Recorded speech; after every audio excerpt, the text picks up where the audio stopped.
Welcome to 99 TV. నేను ప్రియాంక. ప్రపంచ ఆర్థిక వ్యవస్థలో ప్రస్తుతం ఒకటే చర్చ.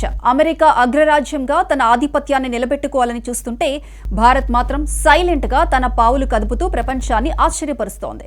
ముఖ్యంగా అమెరికా అధ్యక్షుడు డొనాల్డ్ ట్రంప్ తన వాణిజ్య విధానాలతో ఇతర దేశాలపై ఒత్తిడి పెంచుతున్న తరుణంలో భారత ప్రధాని మోదీ సర్కార్ విసిరిన ఒక మాస్టర్ స్ట్రోక్ ఇప్పుడు వాషింగ్టన్ నుండి వాల్ స్ట్రీట్ వరకు ప్రకంపనలు సృష్టిస్తోంది.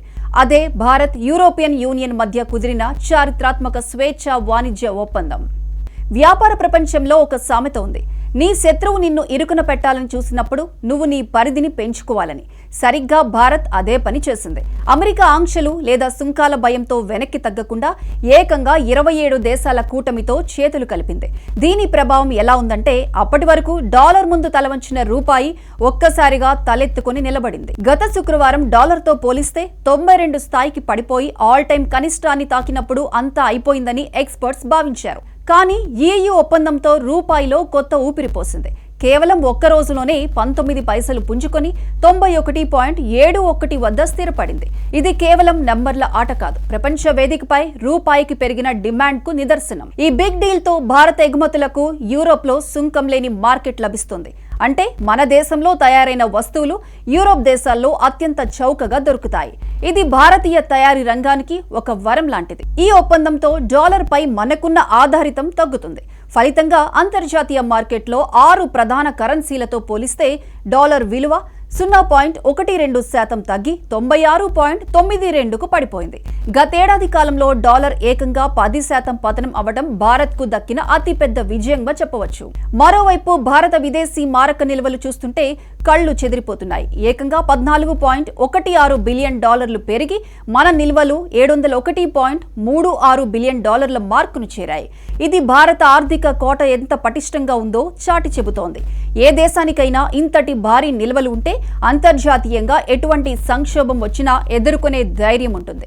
ఈ సానుకూల పవనాలు స్టాక్ మార్కెట్ ను టచ్ చేశాయి. 3 రోజుల సెలవు తర్వాత ఆనందంతో తెరుచుకున్న మార్కెట్లు లాభాలతో కలకళ్లాడాయి. సెన్సెక్స్ 319 పాయింట్లు పెరిగి 81,857 వద్ద, నిఫ్టీ 126 పాయింట్లు పెరిగి 25,175 వద్ద ముగిశాయి. మదుపరులో కనిపిస్తున్న ఈ ఉత్సాహం రాబోయే రోజుల్లో భారత ఆర్థిక వ్యవస్థ మరింత వేగంగా పరుగులు పెడుతుందని నమ్మకం ఏర్పడింది.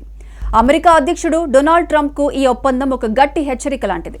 భారత్ తో వాణిజ్య యుద్ధానికి దిగితే నష్టపోయేది అమెరికాయే అని భారత్ పరోక్షంగా నిరూపించింది.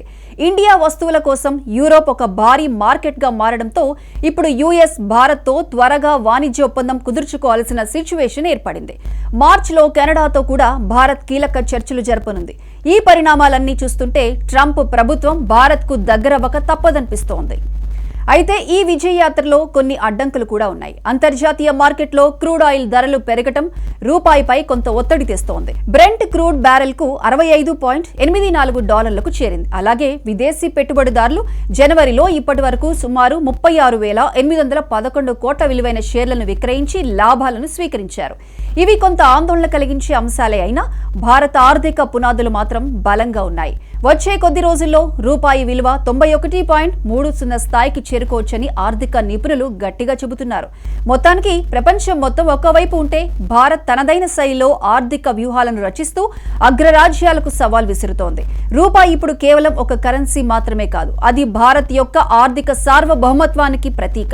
డాలర్ కోటలు బద్దలవుతున్న వేళ రూపాయి రాజ్యం మొదలైంది.